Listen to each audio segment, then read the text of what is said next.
우리 오늘 함께 은혜를 나눈 성경 본문은 디모데전서 6장 11절로 12절입니다. 디모데전서 6장 11절과 12절입니다. 디모데전서는 신약성경 342쪽에 있습니다. 함께 봉독하도록 하겠습니다. 오직 너 하나님의 사람아, 이것들을 피하고 의와 경건과 믿음과 사랑과 인내와 온유를 따르며 믿음의 선한 싸움을 싸우라. 영생을 취하라. 이를 위하여 내가 부르심을 받았고 많은 증인 앞에서 선한 증언을 하였도다. 아멘. 살아계신 하나님의 말씀입니다.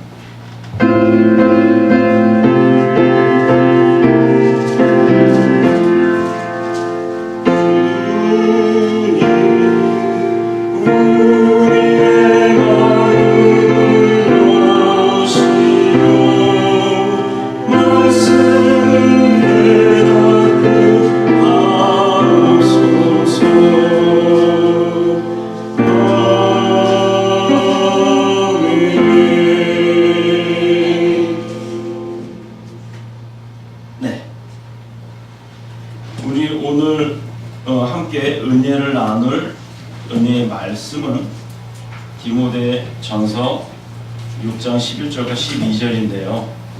오늘 본문의 말씀을 가지고 주시는 제목은 믿음의 선한 싸움이라는 제목을 함께 가지고 은혜를 나누도록 하겠습니다.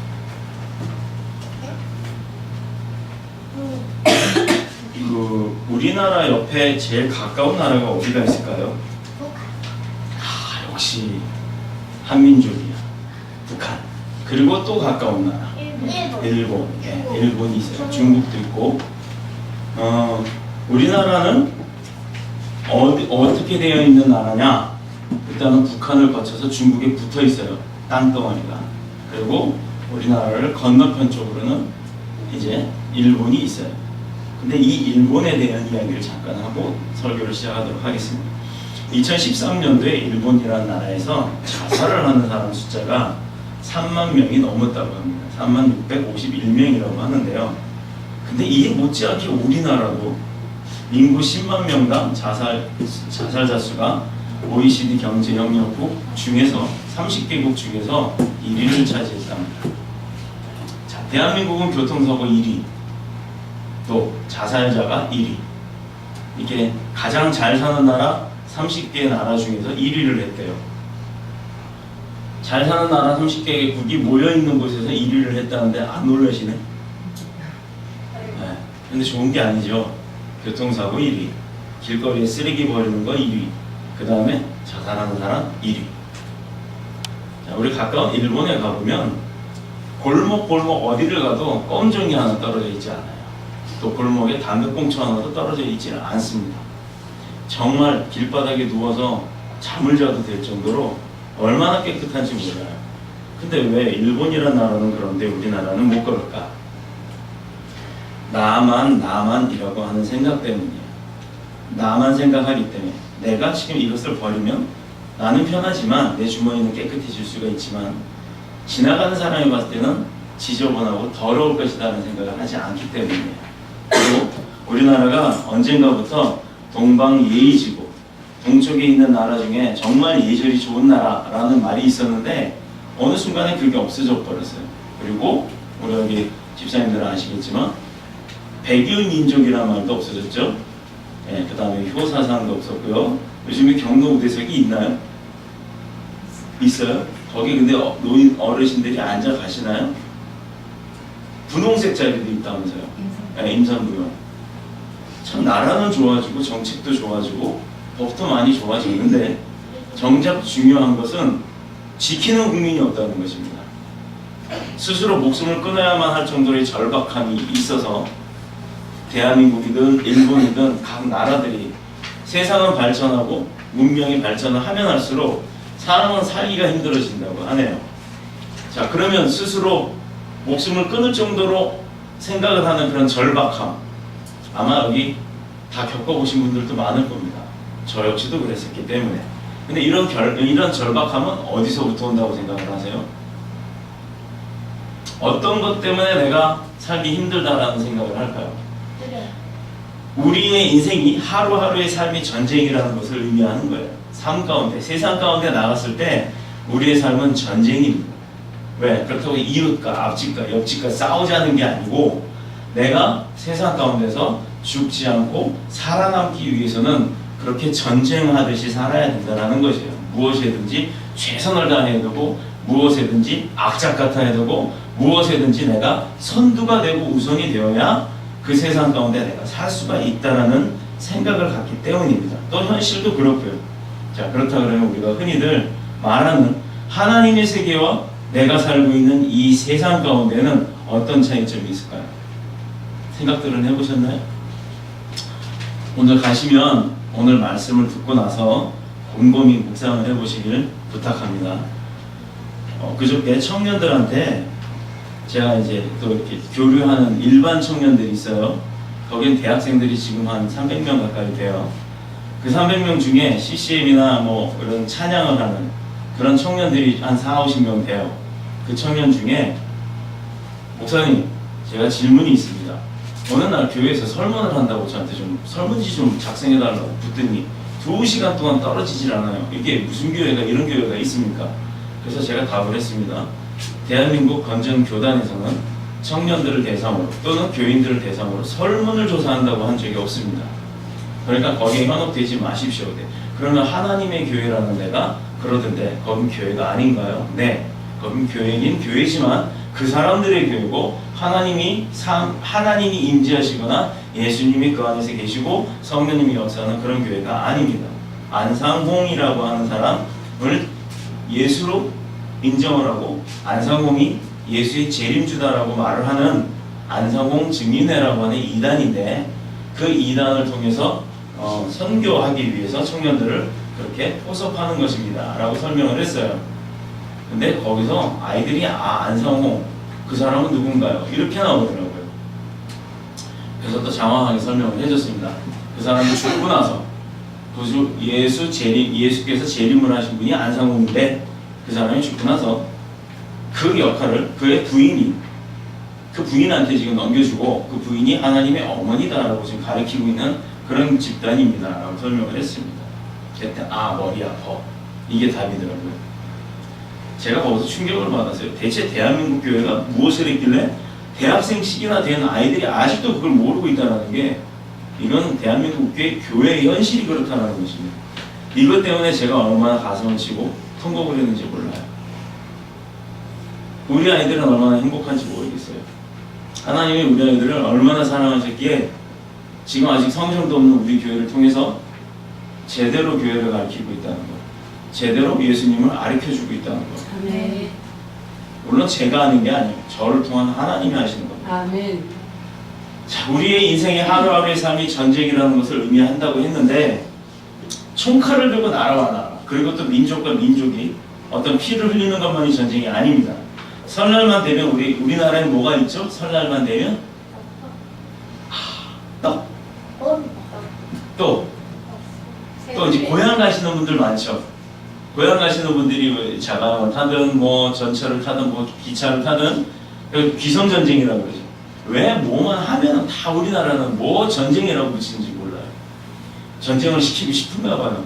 아니면 우리나라가 현재 전쟁 중이기 때문에 그런지는 모르겠어요. 우리나라가 휴전이지 종전이 아닙니다. 전쟁을 잠시 쉬고 있는 겁니다. 우리가 이거 망각하면 안 됩니다. 엊그저께 또 난리 쳤죠? 핵폭탄을 쐈니 수소폭탄을 쐈니. 우리나라가 핵폭탄을 못 만들어서가 아니고 우리나라가 수소폭탄을 못 만들어서 이러고 있는 것이 아닙니다. 우리나라에는 예수 그리스도를 믿는 사람들이 많기 때문에 어떻게든 사랑으로 그들을 보듬어 안기 위해서 인내하고 있는 것인 줄로 믿습니다. 설날만 되면 귀선전쟁이라고 하는 말이 나올 정도로 굉장히 많은 사람들이 고향을 찾아 이동을 합니다. 60년대, 70년대 우리 여기 예쁜 아가들은 모르겠지만 여기 엄마들은 아실 거예요. 60년대, 70년대만 해도 서울역에 교통편이 딱 기차 그거하고 고속도로밖에 없었기 때문에 서울역 사람들이 엄청 많이 몰려서 그 인파 속에 밟혀서 죽는 사람이 있었어요. 깔려서 죽는 사람이 있었어요. 그래서 서울역을 심기 시작했습니다. 예전에 서울역은 되게 작았죠. 그 안에 사람들이 몰려서 예매를 하려고 아웅다웅 하다 보니까 기차는 한정돼 있지, 타고 갈 사람은 많지, 서로 싸우다 보니까 그때부터 발생된 말이 귀성 전쟁이라는 말이 나왔던 것입니다. 물가는 하루하루가 다르게 치솟고 또 상대적 가난, 이게 헬라어로는요 페네스라고 하는 말이에요. 우리가 보통 가난하면 내가 없다, 힘들다, 그리고 뭐라고 표현을 해요? 가난이란 말이 하여튼 내가 없다라는 의미를 하잖아요. 그런데 이 헬라어에는 두 가지의 가난하다는 의미가 있습니다. 그건 나중에 제가 한번 팔복에 대해서 이야기할 때 그건 다시 한번 설명을 하도록 하겠습니다. 60년대 70년대 그랬던 이후에 정말 가난했던 시대가 있었어요. 상대적 가난은 나와 누구를 비교했을 때 내가 저 사람보다 못하다는 그런 상대적 가난을 이야기하는 겁니다. 그래서 상대적 가난으로부터 오는 박탈감 그리고 소외감이 있어요. 나에게는, 우리에게는. 그래서 남아있는 힘마저 빼앗아가 버립니다. 그렇기 때문에 사람들은 세상 가운데서 힘들다라고 생각을 합니다. 근데 반대로요, 상대적 부유도 있다는 걸 우리가 기억하시길 바랍니다. 내가 저 사람에 비해서는 못 살 수 있지만 이 사람에 비해서는 잘 살 수가 있는 거예요. 근데도 불구하고 나는 가난하다는 생각을 할 것이 아니라 나는 부유하다는 생각을 하고 사셔야 되는 것 줄로 믿습니다. 네. 하나님은 그렇게 긍정적인 생각을 갖고 하나님 앞에 늘 성실한 삶을 보여주는, 그래서 하나님께서 예비하신 그 축복의 은혜를 마음껏 받을 수 있는 그릇을 갖고 있는 사람을 사용하시고 축복하시는 줄로 믿습니다. 네. 잘 다니던 직장도 퇴직을 하게 돼요. 여러 가지 이유로 퇴직을 당하죠. 또 그러고 나면은 이제 뭐라 그래요? 아, 이제 그동안 열심히 일했으니까 좀 쉬자 그러나요? 말로는 그렇지 모르지만 정작 내심 속 가운데 두려움이 올 것이고, 그리고 어딘가 내가 나락에 떨어졌다라는 그런 느낌들이 들 것이에요. 다시 직장을 찾는다는 것도 정말 요즘 세상은 정말 힘들다고 하죠. 직장을 잃어버리면 직장을 다시 찾는 게 하늘의 별을 따는 게 아니라 하늘의 별을 다는 것만큼 힘들대요. 이 얘기는 뭐냐면 하늘에 올라가서 별을 따는 것도 힘든데 이 별을 들고 올라가서 하늘에 붙여놓는 것도 힘들다는 얘기예요. 더 힘들다는 얘기예요. 이것은 더 이상 올라갈 길이 없는 것이 서민의 현실이라는 얘기입니다. 자녀들에게 기대를 걸어봐요. 근데 요즘 자녀들 당장 대학 등록금 마련할 길도 없죠. 그래서 대학생 되면 벌써 빚쟁이가 된대요. 대학 졸업하면요 열심히 일해서 빚 갚는데요. 그럼 무슨 삶이 자기 삶이 될까요? 빚 갚는 삶? 그게 행복한 삶일까? 내가 열심히 돈 벌어서 나를 위해서, 나의 미래를 위해서, 나의 가정을 위해서, 나의 행복을 위해서, 나의 자녀를 위해서 쓰여야 될 돈들이 자기가 지었던 빚들 때문에, 배우면서 지었던 빚들 때문에 그 빚을 갚는데 다 들어간다고요. 무슨 행복이 있겠어요? 그것은요 자기 스스로의 노력으로 인해서 자기 스스로 갚아나가야 될 빚일 뿐입니다. 자, 이 전쟁은 재산이나 학식이나 건강이나 그리고 지위의 높낮임을 막론하고 일어나는 현상이에요. 어디 됐든 이건희 씨는 자기가 가난하다고 생각 안 할 것 같으세요? 이건희 씨도 자기가 가난하다고 생각을 하고 조금만 세계적 정세가 바뀌면 불안해한다고 합니다. 지금 반도체 값이 조금만 떨어지고 기름값이 조금만 떨어져도요 삼성은 부들부들 떤대요. 왜 떴느냐? 환율 차이가 생기기 때문에 내가 아무리 팔아도 예전에 팔던 것보다 이득을 못 남기기 때문에 그렇답니다. 자, 이 싸움에서 밀려난 희생자들이 더 이상 생명에 대한 애착이 사라질 때 스스로 목숨을 끊는 불행한 결과를 갖고 오게 되는 거예요. 어떤 의미에서 생존 경쟁에서 현장에서 벌어지는 그 일들은, 전쟁들은 총칼로 무장한 전쟁보다 훨씬 더 무섭다라고 볼 수가 있어요. 만약에 전쟁이 났는데 내가 총을 잘 피하고 미사일 잘 피하면 난 살 수가 있지만 이런 상대적 박탈감으로부터 오는 자기 자신의 낙오함으로 인해서 오는 그것은요 자기 생명을 버리는 것으로 끝나기 때문에 어떻게 보면 총칼 전쟁보다는 훨씬 더 무서운 전쟁이라는 것입니다. 왜? 이 결과는 나의 죽음으로 끝나기 때문에 그런 거예요. 그래서 사람들은 악착같이 때로는 양심과 윤리까지도 버려가면서, 심지어 목사들도 그런 사람들이 있어요. 그리고 대한민국 교회 많이 회개해야 될 줄로 믿습니다. 때로는 양심과 윤리를 다 버려버리고요 짐승 같은 모습으로 살아가고 있는 것이 요즘 이 세상의 현실이라고 합니다. 자, 우리 여기 애기들 권투 아나? 권투. 네. 권투가 뭐지? 이걸 뭐라 그래? 글러브를 끼고 두 사람이 서로 막 싸우지.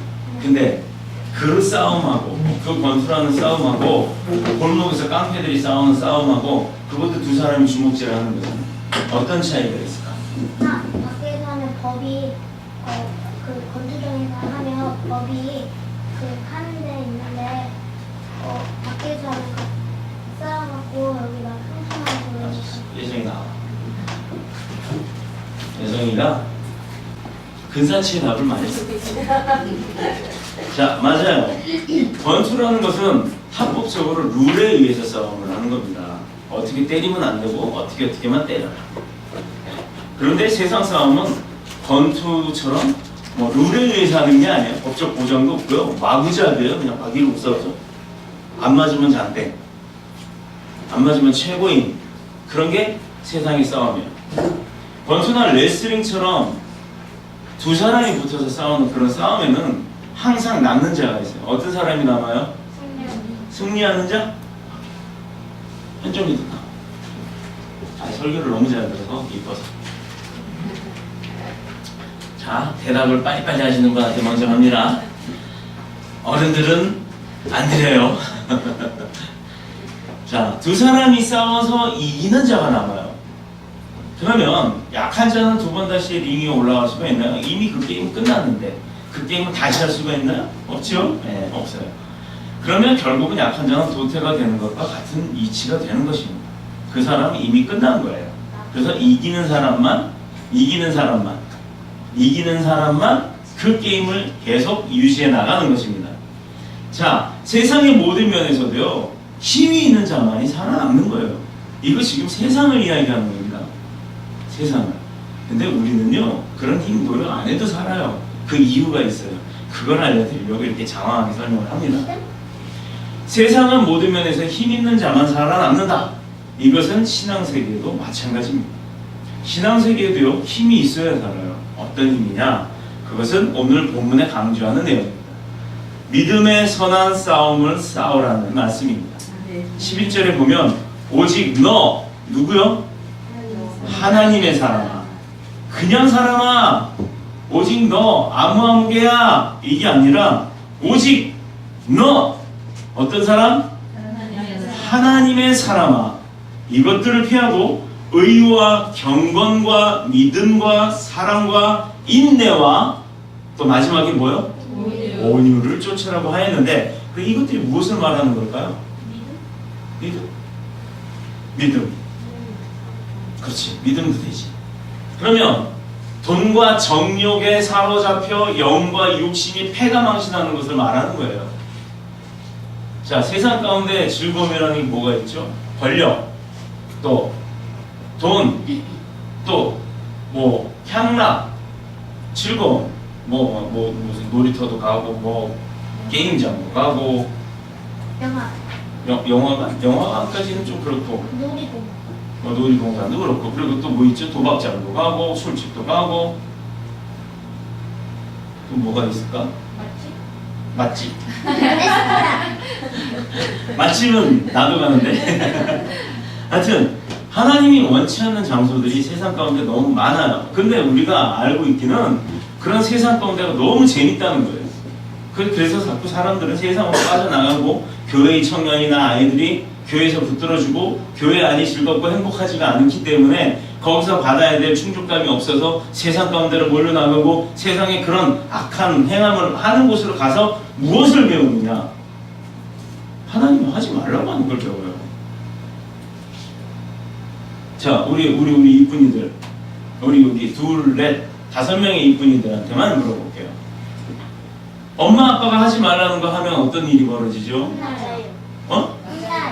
맞지? 맞아. 나도 옛날에 피아노 배우지 말았는데 피아노 배우고 학원 끼웃끼웃했다가 목사님 어머니한테 연탄 찍기로 맞았어. 피아노 배운다고. 그리고 거기 끼웃거린다고. 왜 그러셨는지 나한테 이해가 안 되지만 피아노가 나쁜 건가요? 아니죠. 우리 어머니는 그랬어요. 시골 분들은 남자가 피아노 치면 딴 따라 된다고 막 그러고 혼냈었어요. 얼마나 피아노 치고 싶었으면 하나님 앞에 기도했어요. 하나님, 저희 다음에 색시는 피아노 잘 치는 사람으로 저한테 주세요. 그랬더니 우리 사모님을 딱 주신 거예요. 피아노만 잘 쳐요? 작곡가예요. 얼마나 하나님은 이렇게 기도의 응답을 내가 원하는 것보다 더 많이 주시는 분인지 몰라요. 아멘. 자, 여러분, 돈과 정력에 사로잡혀서 영과 육신이 패가 망신하는 것이 바로 그 세상을 말하는 것이고, 오늘 말씀 가운데 하나님의 사람아 이것을 피하라라고 했어요. 뭘 피하라? 돈과 정력에 사로잡혀 영과 육이 패가 망신하는 것을 피하라고 말씀을 하고 계시는 것입니다. 10절이 강조하는 의미는 분명해요. 돈과 믿음은 일치할 수 없다는 거예요. 자, 교회에서 쓰는 돈, 세상에서 가져온 돈이 교회에서 사용되실 때 뭐라고 한다고요? 물질. 물질. 네, 또 그 물질은 어느 곳에 사용된다고요? 하나님의 나라 확장과 하나님의 사역을 하는데, 그렇기 때문에 헛되게 쓰이면 안 되겠죠. 자, 교회 물질을 가지고 돈처럼 쓰면 될까요, 안 될까요? 안 되죠. 그래서 우리가 늘 헌금 기도를 할 때 단 한 푼도 헛되이 쓰이지 말라고, 쓰이지 않게 도와달라고, 그렇게 말씀을, 기도를 강구하고 있는 것입니다. 돈은 사랑하면 많은 근심을 가져오게 된대요. 마침내 믿음에서 떠나가게 되지만 믿음을 지키면 돈의 노예가 되지 않는다는 것입니다. 우리 그런 얘기 있어요. 사람이 돈을 쫓으면 돈은 피하고, 사람이 돈을 멀리하면 돈이 따라붙는다는 얘기가 있어요. 이거 진짜 그렇습니다. 베푸는 자에게는요, 친구가 많이 있어요. 그래서 내가 어려움이 생기고 어떤 환란이 왔을 때 도움을 받기도 좋아요. 이게 세상의 이치입니다. 근데 하나님의 이치는요? 하나님의 이치는 어떨까요? 세상의 이치도 그런데 하나님의 이치는 선별하여서 마음의 중심을, 돈이 많고 적고가 중요한 것이 아니에요. 하나님 앞에 드리는 거는요, 많고 적은 게 아니에요. 정말 작더라도 나의 중심과 나의 헌신을 그 안에 담아서 주님 앞에 드렸을 때는 주님이 주실 때는 어떨까요? 많이. 근데 내가 상상할 수 없을 만큼 주세요. 그런 체험들이 저와 여러분 가운데 있기를 바랍니다. 아멘. 그리고 결코 쉬운 일이 아니에요. 그것이 우리 마음 가운데, 정말 내 형편 가운데 이 물질을 드린다는 것은 정말 가장 큰 시험거리가 될 수도 있어요. 그러나 능히 감당할 시험만 주신다는 것 우리 잊지 마시길 바랍니다. 아멘. 당장 먹고 살기가 어려운데 어찌 돈의 유혹과 물질의 욕심에서 자유로울 수가 있을까? 사도 바울은요, 세상 욕심과 유혹 가운데서 자신의 믿음을 지키는 이 일을 가리켜서 뭐라고 얘기했냐? 오늘 성경 본문의 말씀 제목처럼 선한 싸움이라고 하였습니다. 무엇이 선한 싸움입니까? 죄와 싸우는 것을 의미하는 것입니다. 그래서 우리의 신앙생활도 전쟁이라고 말을 하는 거예요. 사도 바울은 자신의 생애를 어떻게 표현하고 있어요? 내가 선한 싸움을 싸우고 나의 달려갈 길을 마치고 무엇을 지켰다? 믿음을 지켰다. 디모데후서 4장 7절의 말씀입니다. 자신의 생애를 전쟁으로 표현을 하고 있는 거예요. 여기에 표현된 싸움과 오늘의 본문 12절의 싸움, 이 단어의 원어 자체는 아곤이라고요. 아곤. 무슨 만화 제목이나 뭐 몬스터 같은 이름 같지? 라고 하는데, 이것을 흔히 운동 경기를 할 때 경쟁하는 모습을 표현하기도 합니다. 그렇지만 군사적 용어로 쓸 때는 훨씬 더 강력한 의미를 주고 있는 거예요. 그리스도인들이 신앙의 순결을 지키고 또 하나님의 계명대로 살아가는 데 있어서 단순히 경기장에 모여서 스포츠, 권투, 레슬링을 하는 그런 선수들처럼 그런 자세와 각오를 가지고는 전혀 이 영적 전쟁에서는 이길 수 없다는 것입니다. 이 아곤이라는 단어를 군대적 용어로 사용을 할 때 우리는 싸움은 스포츠맨십을 갖고 하는 선의의 경쟁이 싸움이 아니라 대적 마귀와 목숨을 걸고 싸우는 싸움으로 해야 되는 거예요. 그래서 군사적 용어의 표현을 쓴 아곤, 싸움이라고 의미를 갖는 것입니다. 우리를 다시 사로잡아 지옥에 멸하고자, 또 죄의 세력과 하는 그런 우리를 그 나락으로 끌어들이고자 하는 사탄의 세력들과 싸우는 싸움이기 때문에 이것이 쉽지가 않은 거예요. 근데 우리가 무슨 힘을 가지고 싸울 수 있겠어요? 우린 연약한 자라 하고 하나님께서도 인정을 하셨는데, 그런 연약한 자가 우리가 뭘 갖고 싸울 수 있을까요? 믿음. 좋아.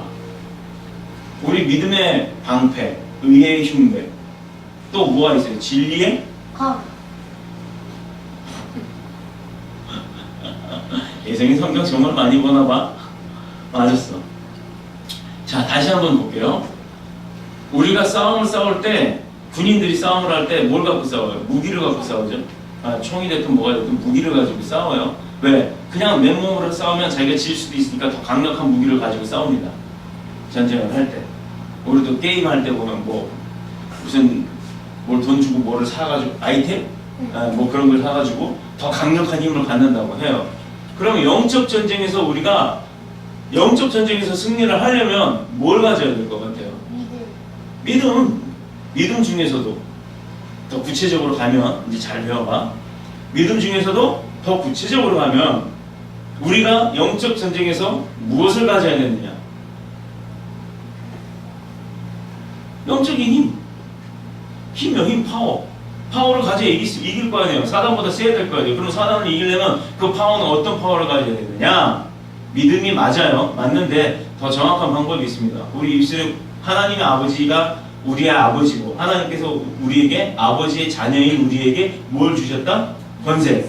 그 권세는 어떤 것이다? 하나님의 능력이다. 하나님의 자녀만이 가질 수 있는 것이다 라고 내가 얘기를 했죠. 가르쳐 드렸죠. 그러면 내가 아버지의 자녀면 나에게 뭐가 있다? 하나님과 같은 능력이 있다 없다? 있다.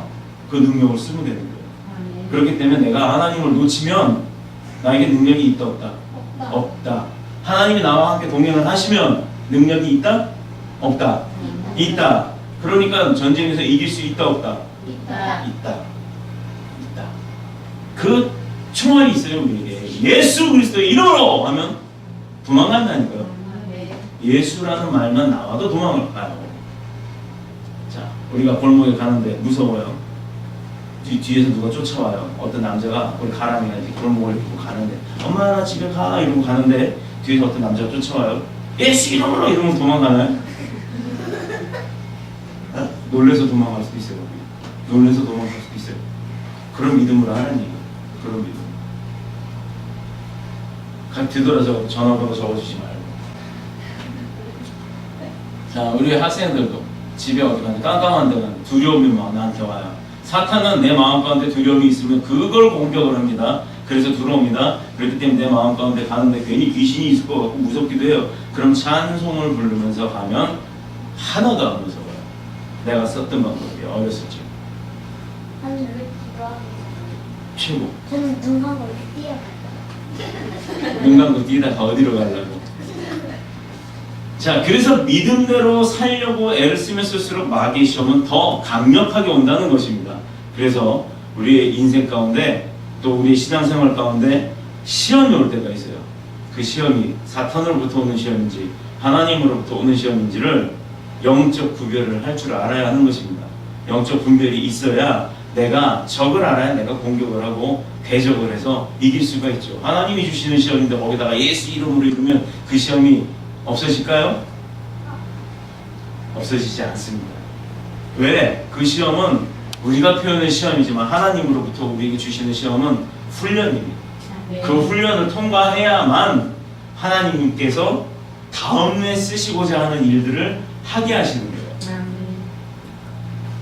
또 신앙을 유지하기 위해서는 계속해서 지속적으로 믿음을 키워나가면서 영적인 싸움을 싸워야 하고 그 싸움을 이기기 위해서는 반드시 그 영의 힘을 키워나가야 하는데 그 영의 힘을 키워나가는 게 방법이 무엇이겠어요? 우리에게 예배 열심히 하고 교회 열심히 섬기고 또 하나님 열심히 섬기고 또 뭐가 있죠? 제일 중요한 거 빠뜨렸는데 일부러 기도하는 거. 맞아요.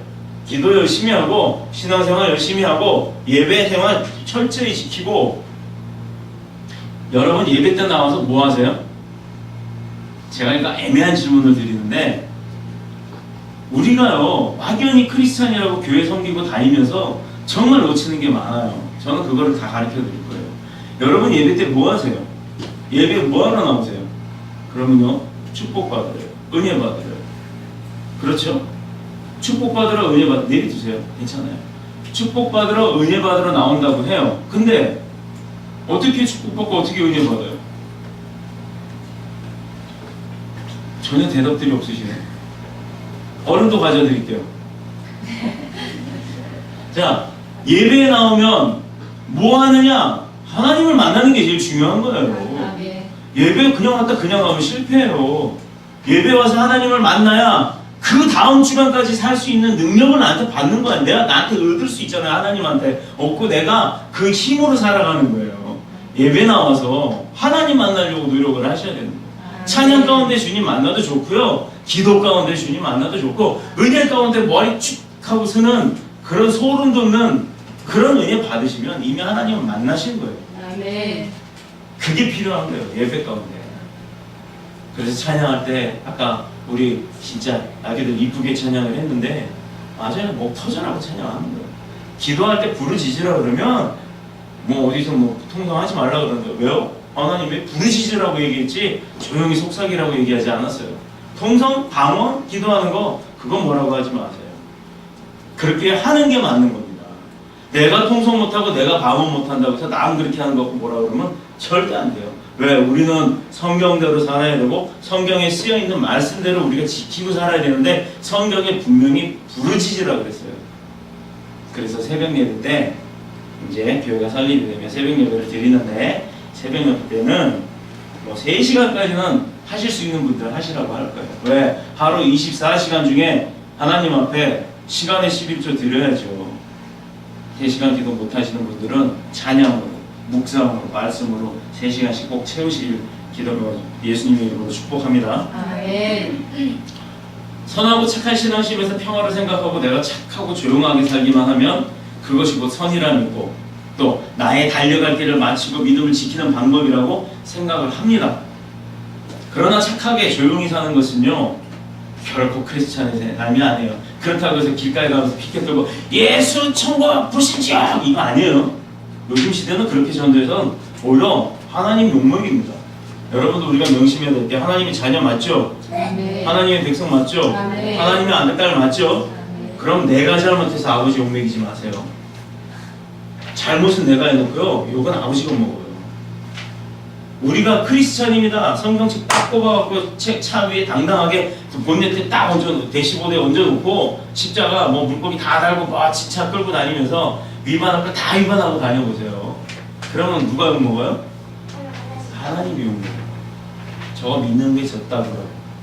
이런 소리 나와요. 교회 온다고 주차장 급하다고 없다고 될 게 없다고 예배 조금 늦어도 상관없습니다.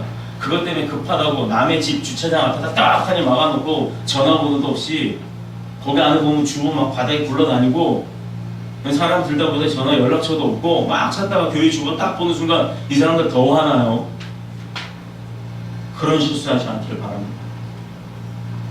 크리스찬은요 전도를 어떻게 하느냐 자신의 삶으로 하는 거예요. 아멘. 옆집과 맨날 쓰레기 문제로 싸우고 앞집과 맨날 뭐 담배 연기 때문에 싸우고 이러고 나서 예수 믿으세요 그러면 누가 욕먹는다고요? 아버지. 예, 자신이 잘못하고 아버지 욕먹이지 마세요. 절대 이거는 제가 부탁합니다. 근데 우리 교회 분들은 그런 분이 없는 줄 믿어요. 아멘. 우리 교회 분들은 그냥 보기만 해도 이분 보니까 괜히 웃음이 나오네. 이분만 만나면 괜히 기뻐지네. 이분은 자꾸 만나고 싶어지네. 이분 만나 봤더니 알고 보니까 야 신실한 믿음의 일꾼들이었구나. 아멘. 어쩐지라는 소리를 들어야 하는 거예요. 아멘. 저 나가서 목사라고 만나고 다니는데 다 알더라고요. 어저께 애기들 과자를 사러 갔어요. 과자를 사러 가는 데가 있어요. 주인이 바뀌셨어요. 3주 동안 못 갔잖아요. 연말이고 뭐 성부영신 예배국에서 그랬더니 주인이 바뀌었어요. 그 전 주인은 이제 없으니까 얘기하는 거예요. 못 만나니까. 두 분이 너무 닮았어요. 되게 행복해 보이세요? 그렇게 얘기를 해요. 예, 뭐 칭찬해 주니까 좋죠. 근데 왜 이렇게 과자를 많이 사가네요. 그것도 맨날 토요일만 나온대요. 근데 기억을 하고 계시더라고요. 거기 손님이 굉장히 많은데도 불구하고 우리 둘을 기억을 하고 있어도 어떻게 그걸 기억하시냐 했더니 아니 많이 사가시는 것도 많이 사가시는 거지만 항상 토요일마다 나오신다고. 제가 토요일밖에 시간이 없어서요. 그리고 토요일날 나오면 이거 많이 사는 이유는 내가 우리 애기들 우리 아들 딸들 주려고 했더니 처음에 뭐라고 생각을 했냐면 다둥이? 그렇게 생각을 했나 봐요. 그래서 우리 아들 딸들이 너무 많아서 내가 그 아이들 진짜 이뻐서 주려고 사는 거라 그랬더니 나중에 아시더라고요. 목사님이시군요. 이렇게 아시더라고요. 근데 이번에 주인이 바뀌었어요. 그래서 어저께도 한 2-3주치를 사서 이만큼을 사왔어요. 진짜 2봉다리 사갖고 오는데 어디 놀러 가세요? 이분은 그렇게 얘기를 해요. 그래서 네 저는 주일만 되면 놀러 갑니다. 그랬더니 또 그분도 아시더라고요. 그냥 저는요 전도라는 거 교인들 힘들게 피켓 메고 나가서 전도 뭐 커피 끓여주고 이 방법도 옳죠. 나쁘다는 건 아닙니다. 그러나 저는 그렇게 하고 싶지 않아요. 저는 괜히 교인들 추운데 고생 안 시키고 더운데 고생 안 시키고 그냥 즐거운 전도법을 쓸 겁니다. 즐거운 전도법 궁금하시죠? 이제 교회 설립되고 올해 후반기부터 시작을 합니다. 기대해 보세요. 정말 웃을 수밖에 없을 겁니다. 어디까지 했죠? 나의 달려갈 길을 마치고 믿음을 지키는 방법이 무조건 착하고 선하게 사는 방법이라고 생각하는데 그건 크리스찬의 방법이 아니라고까지 얘기했어요. 사도 바울이 히브리서 12장 4절에 보면 제가 읽을게요. 너희가 죄와 싸우되 아직 피 흘리기까지는 대항치 아니한다. 피 흘려 싸운대요. 죄와 싸우되 피 흘리기까지는 아니한다고 그랬어요. 여기도 싸운다는 단어는 원반 던지기나 달리기 같은 그런 점잖은 운동 경기가 아니라 그런 전쟁이 아니라 링에서 권투 선수들이 피 흘리고 깨지거나 피부가 막 찢어질 때까지 싸우는 그런 전투적인 모습을 의미하는 것입니다. 우리 여기 이제 청년들을 모를 테지만 1982년 미국 라스베가스에서 김두꾸라고 하는 대한민국 권투 선수가 그 권투 경기를 했어요. 맨신이라고 하는 미국 선수랑 싸움을 했는데 이겼어요. 우리나라 선수가 챔피언이 됐어요. 근데 이 챔피언이 된 이유가 있어요. 원래는 KO를 당한 거예요. KO를 당해서 졌어요. 그래서 쓰러졌는데 그럼 이제 카운트 세고 나서 졌다고요. 그럼 졌는데 이 선수가 김두꾸라는 선수가 끝나고 나서 링을 내려오는데 갑자기 쓰러졌어요. 얼마나 그 맨신이라는 사람 주먹이 셌는지 권투 글러브를 꼈는데도 때린 게 이 뇌에 문제가 생겨서 뇌출혈로 그만 사망하고 만 것이에요. 그래서 맨신이라는 사람이 나중에 27살밖에 안 된 사람이 죽었으니 미안하잖아요. 그래서 자기 챔피언 타이틀을 그 사람한테 김두꾸 선수한테 줬어요. 그런데 더 안타까운 이야기는 김두꾸 선수가 1982년 11월에 사망을 했는데 12월 지나서 그 다음에 83년 1월, 2월에 또 김두꾸 선수의 엄마가 자살을 했어요. 그러고 나서 또 7개월 뒤에는 그 김두꾸 선수를 게임을 그 심판을 받던 심판이 자살을 했어요. 그 마음의 죄책감 때문에. 한국의 김두꾸 선수가 메시지 공격으로 그 죽고 난 이후에 여러 사람들이 그렇게 연달아서 죽는 그런 안타까운 일들이 있었습니다. 사람들은 그를 가리켜 비운의 복사라고 했습니다. 그래서 권투 경기의 룰을 그 이후로 바꿔버렸어요. 무조건 15라운드까지 가는 게 아니라 상태를 주심이 판단했을 때 심판이 판단했을 때 위험하다 싶으면 그냥 TKO라고 해서 더 이상 게임하면 안 된다 이렇게 하는 KO 승을 만들어내는 것입니다. 예전에는 무조건 쓰러질 때까지 싸웠거든요. 그런데 오늘날 우리는 자신의 신앙을 지키기 위해서 피 흘리면서 싸우겠다는 각오가 되어 있나요? 되어 있나요? 되어 있나요? 되어 있어야 하는 것입니다. 여지껏 그러지 않았다 그러면 이제는 되어 있어야 돼요. 왜냐? 우리 삶은 늘 하나님만 도와주시는 게 아니에요. 도움이라는 표현을 하기 좀 애매하지만 우리 삶 가운데는 하나님뿐만 아니라 사탄의 공격도 늘 동행하고 있다는 거 잊지 마시기 바랍니다. 우리 마음 가운데 선과 악이 있다고 그러잖아요. 우리 만화 같은 거 여기서 천사가 와서 속삭이고 여기서 악마가 와서 속삭이고 그렇게 하죠. 실제 삶이 그래요. 그렇기 때문에 내가 이쪽으로 기우느냐 천사 쪽으로 기우느냐 악마 쪽으로 기우느냐에 따라서 내가 하나님께 속했냐 하나님께 속하지 않았느냐도 구분이 된다는 것입니다. 절대 주의 백성들은 사탄에 속하지 않습니다. 그래서 하나님께 속했느냐 하나님께 속하지 않았느냐로 얘기를 해야지 하나님께 속했느냐 사탄에 속했느냐 이렇게 얘기하면 틀려요. 왜? 이미 우리는 입술로 구주를 영접했기 때문에 우리는 하나님께 속한 자입니다. 그러나 하나님께 속한 자도 한순간의 방심과 틈탐을 인해서 내가 하나님께 속하지 않은 자가 될 수가 있다라는 거예요. 속히 되돌아와야 돼요. 그렇기 때문에 순간순간 분별하는 영을 깨어있는 지혜를 가지고 내 영이 어디에 속했는지를 분별을 해야 되는 것이고 그 분별함 가운데 정말 사탄의 공격은 영적, 피 터지는 영적 전쟁을 해서라도 내가 거기서 이겨야 된다는 각오를 하고 살아야 되는 줄 믿습니다. 아멘. 그것이 바로 우리 가운데 평화와 안식이 오는, 평안이 오는 방법이에요. 우리 오늘 주보 맨 앞장 한번 볼게요. 여기 보면 뭐라고 되어 있죠? 2016년도 표. 주님의 평화를 나누는 교회. 자, 평화를 나눈다고 하는데요. 내 안에 평화가 없는데 어떻게 나누겠어요? 내가 갖고 있지 않으면 나눌 수가 없죠. 그러니까 올해 우리 교회 표어는 더뉴스 복음교회에 속한 모든 지체의 삶이 평화롭게 돼야 된다는 의미입니다. 아멘. 이 이야기인즉슨 올해는 평화를 위해서 산다는 것입니다. 올해가 지나고 나서 올해가 여러분들의 수고와 노고 가운데 교회가 설립이 될 거예요. 지금 정말 하나님이 역사하셔서 이제 이따 제가 광고 시간에 하나님이 어떤 역사하셨는지 제가 말씀드릴게요. 그래서 우리 삶은 늘 깨어서 기도하라고 했는데 그 깨어서 기도하는 게 뭐냐?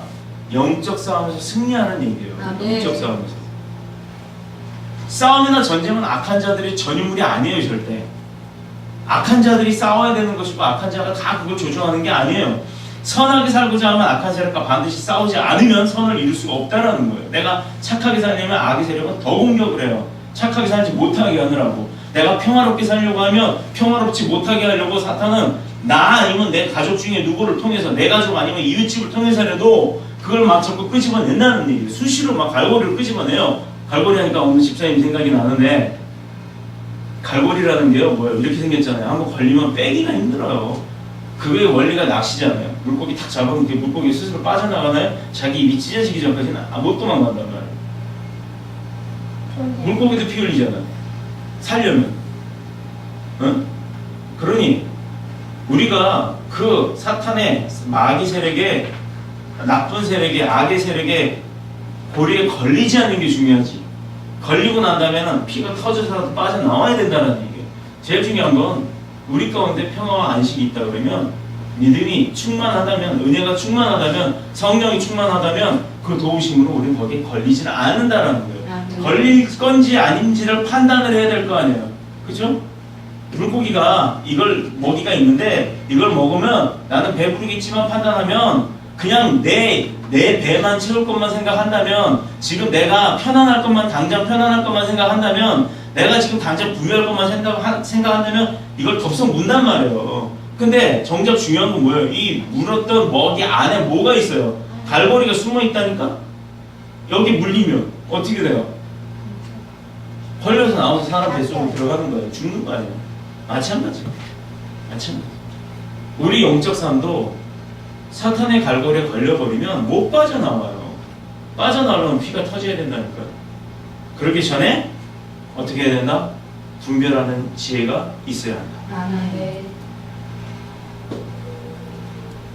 신앙의 싸움은 영적인 전쟁이기 때문에 매우 위험하고 힘든 전쟁입니다. 우리가 말로는 하나님의 나라와 그의 의를 위해 산다고 하지만 정말 우리는 믿음을 지키기 위해서는 목숨을 걸고 싸우지 않으면 그 어느 것 하나도 지킬 수가 없다라는 거예요. 집에 도둑이 들어와요. 왜 들어와요?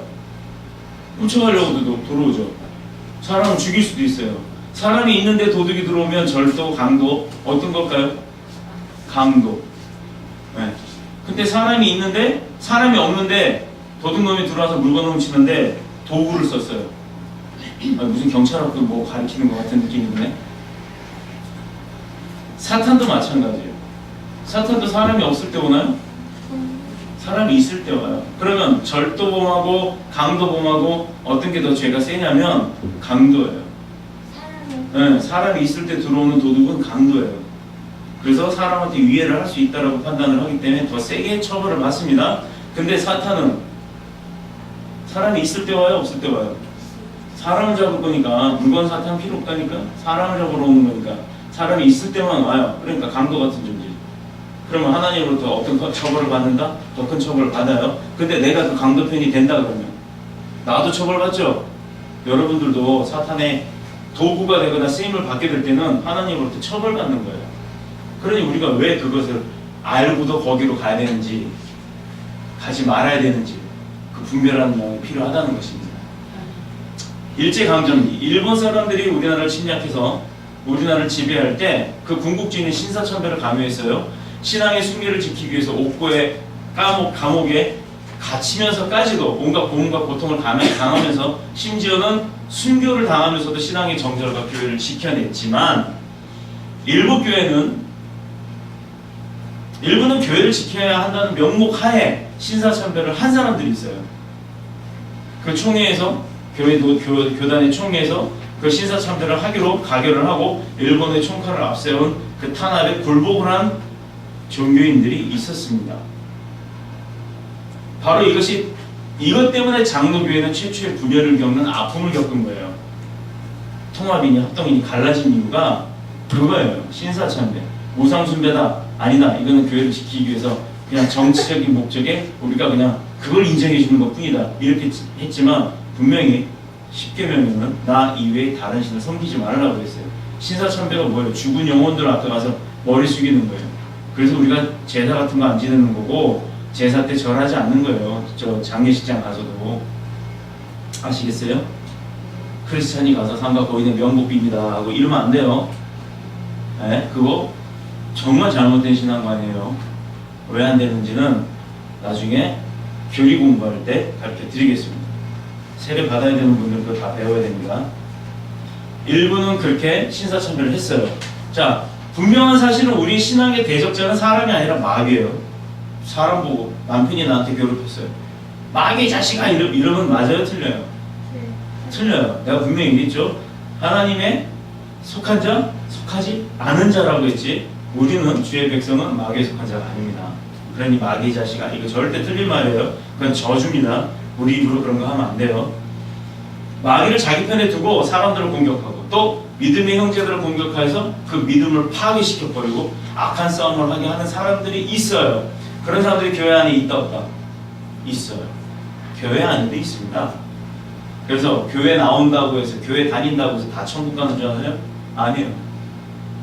또 예를 들어서 1000명, 10,000명 모이는 그 교회 안에 어느 영적인 분이 뭐 천국도 갔다 오고 지옥도 갔다 오셨던 분들이 환상을 체험하신 분들이 딱 보면 벌써 누구누구 집어내요. 그런 분들. 우리 교회도 그런 분이 한 분이 있으세요. 하나님과의 소통이 되시는 분이 한 분이 있어요. 왜 집어냈겠어요? 그 사람들이 사탄의 자식이 아니라 하나님 앞에 속하지 않은 자로 와 있기 때문인 거예요.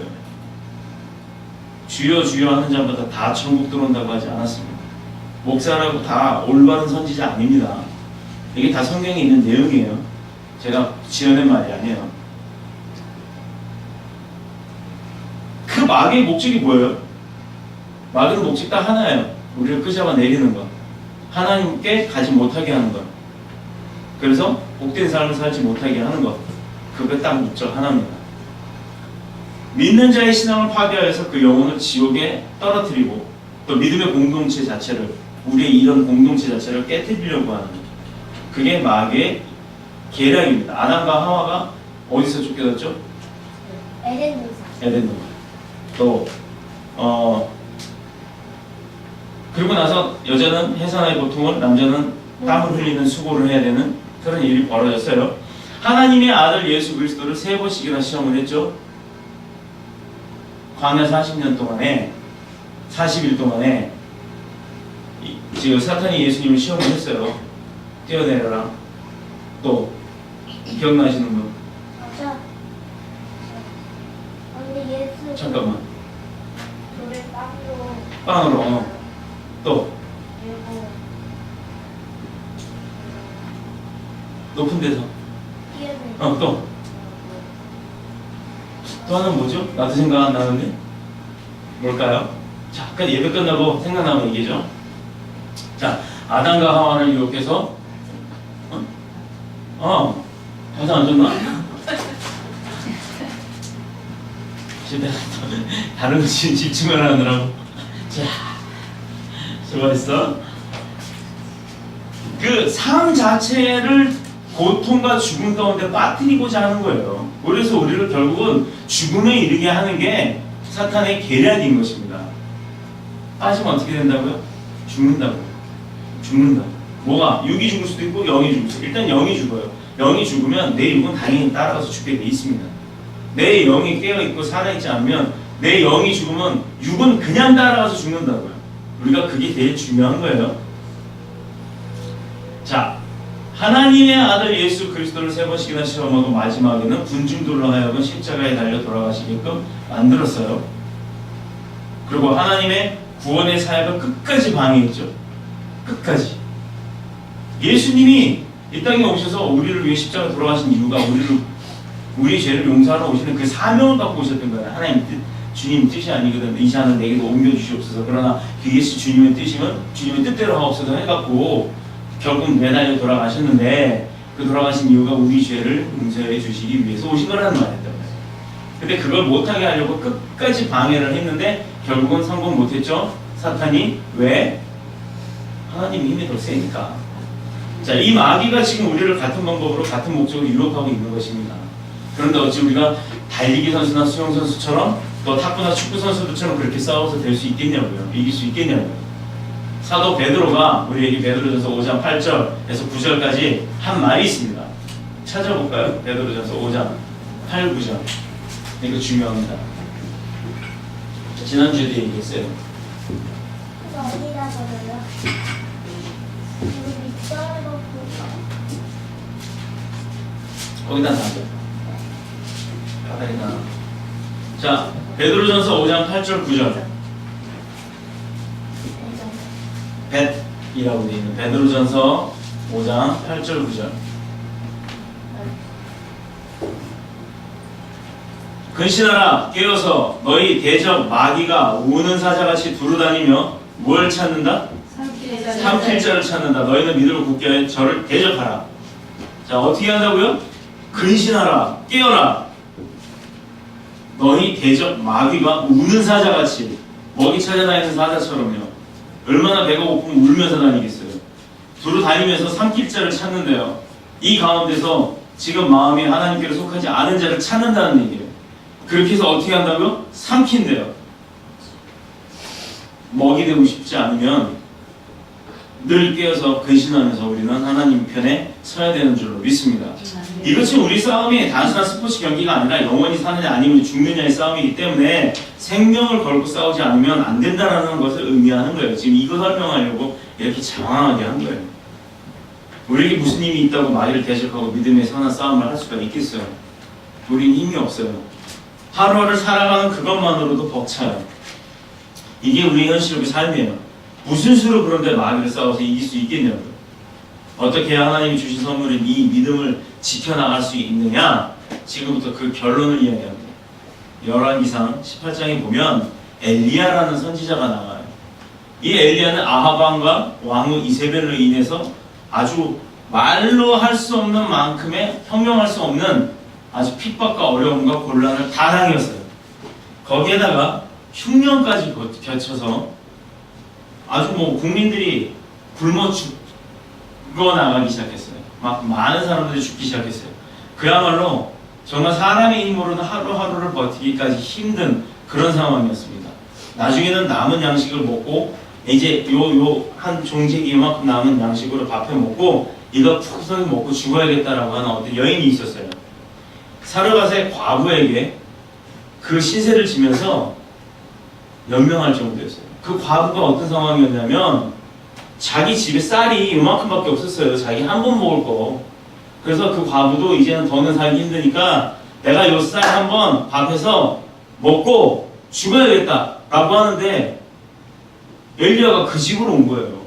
그 집에 와서 너무 힘들고 자기가 막 배가 등에 붙어 있으니까 배에서 꼬르륵 소리 나니까 차마 달라고 못했겠죠. 뭐라고 얘기를 했겠어요? 다 형편어려운 거 알 텐데. 근데 이 사르밧 여인이 어떻게 했어요? 자기가 먹고 죽으려고 했던 그 쌀을 가지고 밥을 해서 엘리야를 줬단 말이에요. 그 다음에 어떤 일이 벌어졌죠? 그 여인, 사르밧 여인, 여기 골목 나가셔갖고 여기 학원 아니 교회 뒤쪽 골목으로 쭉 가갖고 청소옥이라는 국수집이 있어요. 그 집으로 이렇게 골목이 있는데 그걸로 쭉 올라가면 사르밧이라고 하는 샵이 하나 있습니다. 거기 가면 레스토랑이에요. 조그만 레스토랑, 아주 작아요. 우리 요 편수 밖에 안 돼요. 그런데도 거기가 사람은 줄 서서 밥을 먹어야 돼요. 거기 가게 이름이 사르밧이에요. 그분은 그거 원리를 아신 분이에요. 성경의 원리를. 얼마나 가게가 잘 되는지 몰라요.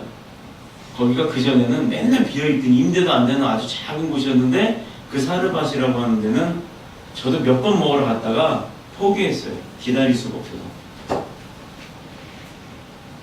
이 사르밧의 과거에게 이어졌던 축복은 더 얘기 안 해도 아시겠죠?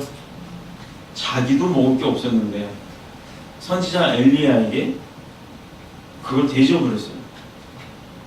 하나님은 그런 분이세요. 오죽하면 갈멜산 영적 전투에서도 크게 승리를 했겠어요.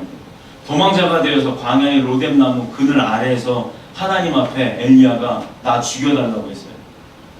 열왕기상 19장 14절에 이 땅의 선지자들은 아합의 칼에 다 죽고 아합이라는 왕의 칼에 다 죽었어요. 하나님을 따른 선지자들은. 자기 혼자 남았다고 아주 크게 낙심한 거예요. 다 죽고 하나님의 백성이 하나님의 종이 다 죽고 이제 나 하나 남았습니다. 이제 더 이상 선지자라고 할 수도 없고요. 내가 이렇게 굶고 정말 이렇게 살기 힘든 상황에 나 그냥 아세히 데려가세요. 이러고 있던 상황이었어요.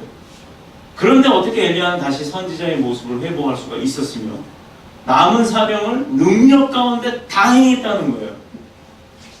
우리 입장으로 생각이 하는데 죽기를 자처하고 이제 더 이상 살 수 없다. 세상이 너무 어렵다. 이제 나 죽을 거다라고 했는데 그랬던 사람이 사르밧 여인을 통해서 밥 한 공기 얻어먹고 나서 부터에 어떤 일이 벌어졌느냐? 하나님이 인도하신 가운데 사르밧 여인은 정말 곳간에 차고도 넘칠 만큼의 부유함을 얻었어요.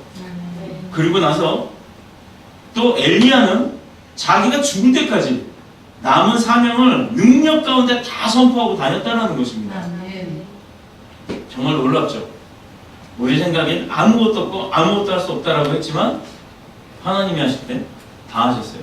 지금 우리 교회가 그렇게 되고 있어요. 우리 교회 아무것도 없이 시작했는데 다 하시죠.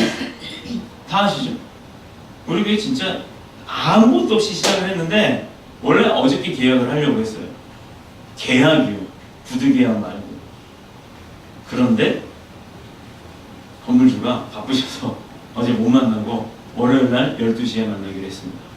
기도 많이 해주세요. 세상에는 돈이나 힘을 구하는 자들이 많아요. 지식이나 권력이 힘을 구하는 자들도 많아요. 이유가 뭐예요? 자기 잘 살려고. 단 한 가지예요. 자기 잘 살려고. 그들은 하나님이 자신들의 힘이란 사실을 알지 못하기 때문에, 깨닫지 못하기 때문에, 모르기 때문에 하나님께 속하지 않은 자가 되어 있는 거예요. 그들은 하나님이 자신의 힘이란 사실을 알 수도 없었어요. 왜? 배울 데가 없었잖아요. 알지 못하고 깨닫지 못하기 때문에 잘못된 곳에서 구하는 거예요. 뭐를? 권력과 부를 어디 가서요? 세상에다 구한다니까요. 세상에다 달라 그래요. 근데 세상이 어떤 데라고? 전쟁터라고요. 그 전쟁터 안에서 나는 어떤 사람이라고요? 나는 죽을 수도 있는 사람이에요. 난 능력이 없기 때문에. 그런데 그런 세상의 전쟁터라는 세상 가운데 들어가가지고 거기서 나한테 부를 얻으려고 하고 거기서 나한테 능력, 권력을 얻으려고 한다는 거예요. 그러니 얼마나 힘들겠어요. 얼마나. 자, 제가 뭐 얘기할 것 같아요?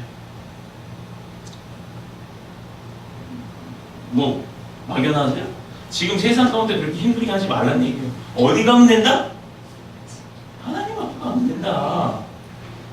그들이 구하는 힘의 결과가 뭐예요? 욕심이 잉태한 즉 죄를 낳고 죄는 장성한 즉 뭘 낳는다? 사망을 낳는다 그랬어요.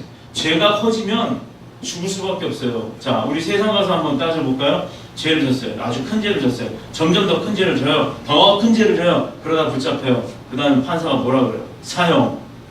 그럼 어떻게 해요? 교도소에서 죽잖아요. 똑같은 이치예요. 영적 세상 가운데도 하나님께 속해 있지 않고 엉뚱한 데 속해 있어서 자꾸 죄를 쌓기 시작하면 어떻게 된다? 내 영이 죽는다. 내 영이 죽으면 육도 죽는다. 그것도 사망이에요. 야고보서 1장 15절의 말씀입니다. 세상 사람들이 그들 자신이 구하는 것이 무엇인지를 알지 못하는 거예요. 내가 지금 세상 가운데서도 뭘 구하고 있는지조차를 몰라요. 그들이 구하는 그것의 결과가 영원한 멸망의 도구가 되고 만다는 것인데 그거 자체를 모른다는 거예요. 내가 지금 세상에서 구하고 추구하는 게 나의 멸망의 지름길로 가는 것이다라는 것을 모르면서 구한다는 것이에요. 그게 제일 안타까운 것입니다. 그들도 하나님의 사랑과 은혜와 전지전능하신 하나님의 능력을 알았다 그러면 이런 어리석은 일은 안 하겠죠? 알고도 할까요? 어? 알고도 어리석은 일을 하나? 이거 하면 안 되는데, 안 되는데, 안 되는데. 예를 들어서 여기 좋은 핸드폰이 있네. 이거 내 거 아닌데 이거 가져가면 안 되는데, 안 되는데, 되는데, 안 되는데 이런 거 가져가면 이러고 막 빠져나가는데 띠리리릭 하고 전화 와요. 근데 별소리 자기 거 알죠 다들? 내 핸드폰하고 금방 찾잖아요. 도둑이야! 그럼 잡히잖아요. 세상의 이치가 그렇습니다. 안 되는 건 하지 말아야 돼요. 옛날에 그런 노래 있었어요. 기억나실 거예요. 안 되는 줄 알면서 왜 그랬을까? 안 되는 줄 알면서 왜 그랬을까? 얼마나 안 되는 일을 많이 했으면 그런 노래가 다 나왔다니까요. 자, 이제 다 결혼한 분들이니까 재밌는 이야기를 하나 합니다. 부부가 어렵다고 싸우면 어려움이 해소되나요?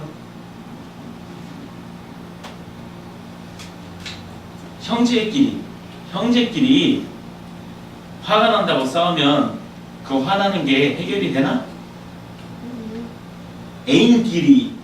애인이랑 사랑 안 한다고 싸우면 사랑이 되나? 그건 좀 표현이 이상한가? 애인들이 사랑한다고 싸우나? 안 싸우나? 글쎄 모르겠어요. 우리 하나님 맺어줘서 그냥 목소리만 듣고 결혼을 한 사람들이라 그걸 안 겪어봐서 모르겠어요. 부부가 어렵다고 싸우기 시작하면요 끝장으로 갑니다. 끝장, 막장. 어려우면 어릴수록 함께 기도하고요. 또 남편이 그렇든 아내가 그렇든 무슨 문제가 생겼으면 끌어안고 기도해 주세요. 끌어안고 품고 사랑으로 안으셔야 돼요. 그게 하나님의 사랑이에요. 그게 가정을 지키는 방법이고요. 그러다 보면요 하나님께 도움을 구하면 분명히 방법은 열립니다. 그리고 반드시 살 길이 열릴 줄로 믿습니다. 아멘. 왜냐고요? 하나님이 주신 생명은요 물질에 의해 좌지우지되는 그런 생명이 아니기 때문에요. 분명히 흙으로 빚고 생기를 불어넣고 그렇게 만드셨다고 했는데 누구처럼 만들었다고요? 하나님처럼. 하나님의 형상을 본따서 만들었다고 했어요. 그러니 그런 존재가 돈 때문에 좌지우지되면 되겠습니까? 하나님을 가까이 하고 하나님을 사랑할 때 그분이 공급하시는 은혜와 사랑을 통해서만 그런 모든 축복권들이 유지되는 줄로 믿습니다. 그러므로 먼저 믿는 자는 전도해야 하는 것입니다. 어떻게? 힘써서. 하나님이 주신 생명은 물질에 의해 좌지우지되는 그런 존재가 아니라 정말 하나님께 향해서 하나님께 속해 있을 때 그때 하나님의 모든 권한을 누리는 축복의 인물이 되는 줄로 믿습니다. 아멘. 환난과 고통 속에서도 하나님을 원망하지 않고 또 오직 하나님만을 찾고 또 그 하나님 앞에 무엇을 둔다? 소망을 둔다면 그것은 엘리야와 같은 또 사르밧의 과부와 같은 축복으로 이어지는 줄로 믿습니다. 세상 만사가 싸움이고 경쟁이고 전쟁이라는 사실 가운데 오늘 우리도 우리의 신앙도 예외가 없이 영적 싸움이와 전쟁이라는 것 잊지 마시기를 예수님의 이름으로 부탁드립니다. 아멘. 믿음이란 싸우지 아니하고는 유지할 수 없기 때문이에요. 믿음은요 믿기 때문에 핍박받는다라고 하셨어요. 너가 나를 저 말고요. 너가 당신이 하나님을 믿는다는 것 갖고 핍박이 온다고 했어요. 믿기 때문에 핍박이 온다고 했습니다. 그러면 그 핍박 받으려고 믿나요? 그 핍박을 이겼을 때 뭐가 온다? 축복이 온다. 아멘. 그 축복 때문에 그걸 힘들어도 버텨나가는 거예요. 왜 세상이 주는 축복은요 만약에 예를 들어 세상에 100억을 줬다. 그 100억 다 써버리고 나서 지금 폐인된 사람들 많죠? 100억 다 써버리고 폐인된 사람들 있잖아요. 복권 돼갖고 1등 돼서 부자 됐다고 막 그러는데 결국 도박장 다니고 뭐하고 할지 다 하다가 결국은 길거리에서 노숙자 된 사람이 지금 한둘입니까? 세상은 그렇다고요. 세상. 물론 세상에 돈 100억이 로또 복권이 됐으면 그걸로 잘 쓰시면 축복 가운데 더 영위할 수 있는 은혜도 있겠죠. 그런데 대다수의 사람들은 현혹되는 그 세상 재미에 빠져들기 때문에 그게 어렵다는 것입니다. 그래서 여러분들이 로또 복권 1등 되시기를 축복합니다. 아멘. 되셔도요, 여러분들은 믿음 가운데 물질로 사용하세요. 아멘. 그러시면 절대로 하나님의 영권 아래에서 헛치 쓰는 것도 없을 것이고, 영권 아래에서 사탄 쪽으로 향하는 방향도 돌려주실 줄로 믿습니다. 아멘. 세상에 뺏기는 물질 여러분들이 취하셔도 돼요. 그거 그렇게 하는 게 축복이에요. 세상으로 갈 것 여러분들한테 오는 게 나아요. 아멘. 수단과 방법을 가리지 말라고는 안 합니다.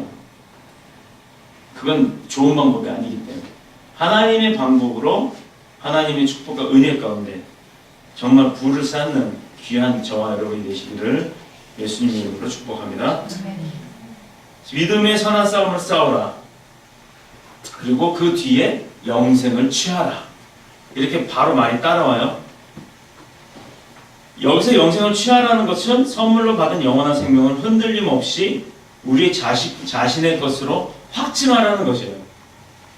많은 그리스도인들이 잘못된 믿음과 삶을 통해서 마귀에게 잘못된 신호를 보내고 있는데, 마귀는 우리를 집요하게 공격을 하면서 우리의 믿음을 무너뜨리려고 하고, 할 수 있다라고, 우리 계속 공격하면 무너진다라고, 10번 치고 안 넘어가는 나무 없다는 식으로 우리가 그 나무가 될 거라고 그렇게 생각을 하는 것입니다. 우리 삶의 모습에서 우리의 신앙관의 가치관은 모순과 결점, 그런 것들이 너무 많기 때문에 그 모순과 결점이 요만큼이라도 보이면 그 틈을 탁 차고 들어오려고 아주 벼르고 있다는 거예요. 어떻게 두루 삼킬 자를 두루 다니면서 찾는다고 그랬잖아요. 그 중에 제일 우리가 내어주기 쉬운 방법이 뭐냐? 될까? 하고 의심하는 거예요. 그리고 정말 영권 있는 축복이 부어졌는데 아멘으로 화답하는 게 아니라 에이 그럴 리가, 본인이 하나님 뭐 이거 될 줄로 믿습니다 라고 구해놓고 나서 하나님 주시려고 주머니에서 막 꺼내갖고 이러고 있는데, 근데 될까? 그럼 꺼내다가 또 도로 넣어요. 세배 딱 했어요. 이제 곧 오죠 우리 애기들? 설날 되면 세배하죠. 그럼 뭐가 오지? 무슨 돈? 세뱃돈. 현수, 무슨 돈? 세배하고 나면 무슨 돈 받아? 그거 받으면 뭐해? 뭐해? 어디다 써? 저금해? 엄마 주지 대부분. 근데 엄마 주면 엄마가 다른 데다 써. 그거 맞아. 다 그래. 다 그래. 너만 그런 게 아니야. 원래 그거 엄마 거야. 세뱃돈은 엄마 돈이야. 이게 공식이야. 그런데 엄마한테 받는 건 더 많잖아. 엄마가 그것만 주나? 세뱃돈 이상으로 엄마한테는 다 주시잖아, 엄마가. 자, 그래요. 그렇듯이 우리가 영생을 취한다는 것, 그리고 영생을 지킨다는 것, 그 틈새를 보이지 않으면 침투를 못할 거 아니에요. 제일 좋은 방법이 뭐냐? 그 사탄이 우리한테 공격하는 제일 좋은 방법은 두려움이에요. 두려움. 의심과 두려움. 될까? 하고 무서워하는 것. 그때 두 말 안고 들어옵니다. 인간이 제일 무서워하는 게 두려움이에요. 그 두려움이 없는 자는 없어요. 그러나 그 두려움을 떨칠 수는 있어요. 어떻게? 믿음으로. 신앙관으로. 그런 모순과 결점들이 있기 때문에, 그 틈새를 보고 있기 때문에 우리가 요만큼만 틈새를 벌려놓으면 바로 들어온다는 것입니다. 방법 있죠? 어떻게 하라고요? 내쫓는 방법. 예수 이름으로 선포. 네, 선포기. 세빈이 어떻게 하라고? 선포. 뭐로 선포하라고? 누구 이름으로? 누구 이름으로? 세빈이. 세빈이 건 좀 특별해요. 세빈이 건 빨간색이야. 세빈 공주라 빨간 걸로 바꿔왔어요. 자, 이제 마무리 짓겠습니다. 우리가 이 영적 전쟁에서 싸워 이기기 위해서는 두 가지를 지켜야 돼요. 첫 번째, 전능하신 하나님을 찾으며 그분을 가까이 할 것. 자, 이게 방법입니다. 팁이에요. 이거 잊지 마세요. 첫 번째, 전능하신 하나님을 찾으며 그분과 가까이 할 것. 두 번째, 선한 싸움을 위해서 하나님의 말씀으로 무장이 돼야 된다. 이것만 지키면 틈탐이 없습니다. 정말 성경 많이 읽으세요. 성경 많이 읽으셔야 돼요. 성경에 우리 삶의 지혜가 다 들어있습니다. 특히 잠언서. 잠언서는 하지 마라, 하지 마라, 하지 마라, 하지 마라, 하지 마라인데요. 그걸 거꾸로 보세요. 그럼 내가 얼마만큼 이걸 하고 있는지를 보면 내가 얼마만큼 축복 받을 잔지 축복을 못 받고 있는 건지 그게 답이 나온다니까요. 제가 여러분들 잘 살 수 있는 방법을 알려드리는 거예요. 제가 여러분들한테 돈 줄 수 있는 사람은 아니에요. 그죠? 그러나 하나님은 여러분들한테 정말 여러분들이 필요한 게 물질이면 돈이면 돈을 줄 수 있고 또 삶이면 삶을 줄 수 있고 건강이면 건강, 직장이면 직장, 집이면 집 다 주실 수 있는 분이에요. 그런데 그 잠언서를 한번 읽어보세요. 내가 과연 여기에 하나님이 하지 말라고 한 대로 얼마만큼 지키고 살았는지를 한번 돌아보시길 바랍니다. 거기에 반만 하셔도요 엄청난 부자가 될 것이고 엄청난 큰 집을 소유하게 됩니다. 그러니 이제 그 방법을 알았으니까 잠언서 열심히 읽으셔서 지키세요. 읽고 잊어버려서 문제죠. 잊어버리지 말고 열심히 지키세요. 예성이 알았지? 뭐를? 잠깐. 그렇지. 잠언서. 잊어먹지 않고 이렇게 잘 듣는 게 좋은 거야. 여호와의 말씀은 살아 움직입니다. 아멘. 아멘. 다시요. 여호와의 말씀은 살아서 움직입니다. 아멘. 아멘. 역사하는 힘이 있기 때문에 반드시 영적 전쟁에서 이기도록 우리를 도와주시는 줄로 믿습니다. 아멘. 어렵고 힘이 들어요. 사방이 막혀있고 더 이상 방법이 없다고 생각되어질수록 하나님을 가까이 하시길 바랍니다. 아멘. 사도 바울은 내게 능력 주신 자 안에서 내가 모든 것을 할 수 있느니라. 빌립보서 4장 13절입니다. 이런 건 외우셔도 돼요. 빌립보서 4장 13절. 내게 새 힘을 주시고 능력을 주시는 분은 내가 가까이 하는 나의 하나님, 우리의 하나님, 그뿐이라는 거 절대 잊지 마시기 바랍니다. 하나님의 우리의 소망이요 능력이니 모든 환난과 시험과 영적 전쟁에서는 우리가 승리할 수 있도록 우리를 도와주시는 하나님의 사람이 되는 저와 여러분이 되시길 그리스도이신 예수님의 이름으로 축복합니다. 축원합니다. 주의